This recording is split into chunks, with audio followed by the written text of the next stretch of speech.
This is the central nervous system funneling, collating, and sharing the unimaginable quantities of imagery and electronic information collected by Air Force drones and reconnaissance planes, ISR for intelligence, surveillance, and reconnaissance, around the globe.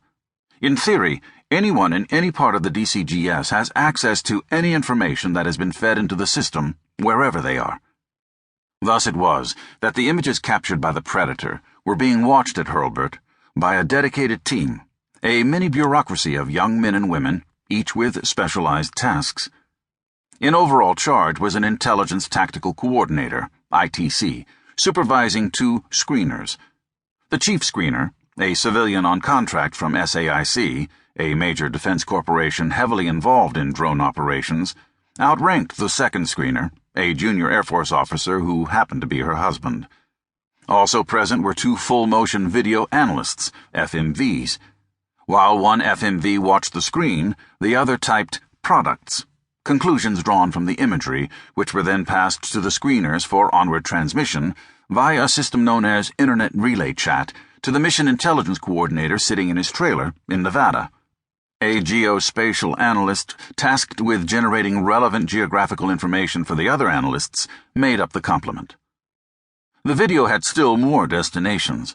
Special operations, born in World War II as a term for agents sent behind enemy lines to train and lead friendly guerrillas, had by the 21st century ballooned into a 66,000-strong branch of the U.S. military, with an inevitably complex command arrangement.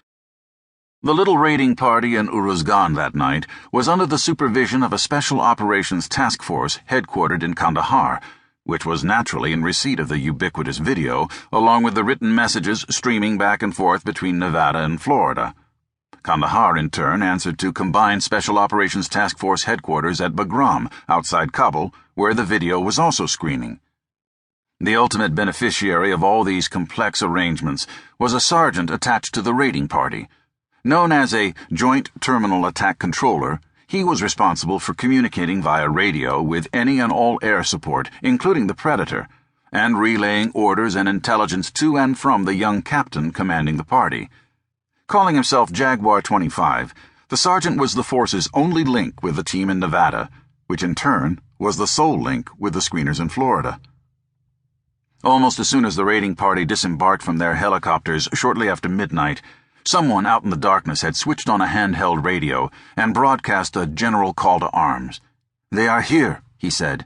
"Let us get all the mujahideen together and defend this place."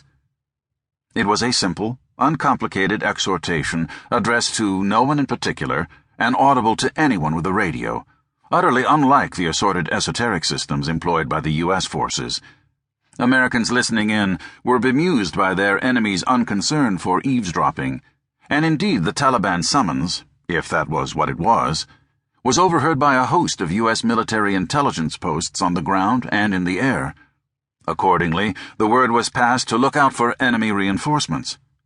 2 vehicles in tandem, the pickup and 1 SUV, lumbering into the area easily fit that picture, and suspicions hardened when they and another SUV flashed lights at each other before continuing on together in the direction of the patrol as it waited for daylight.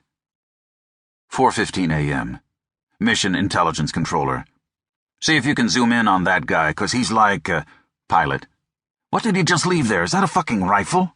Sensor. "Maybe just a warm spot from where he's been sitting." Pilot. "I was hoping we could make a rifle out. Never mind." Sensor. "The only way I've ever been able to see a rifle is if they move them around when they're holding them, with muzzle flashes out or slinging them across their shoulders."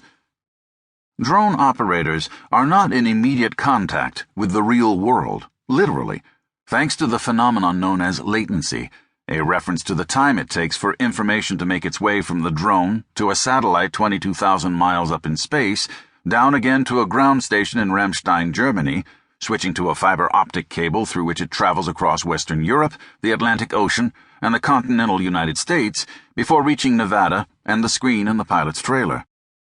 As the electronic pulses are split, reunited, and buffered for assembly into packages pending their dispatch to the next way station, microsecond delays steadily accumulate. It means that the scene on the pilot's screen is out of date, usually 2 seconds.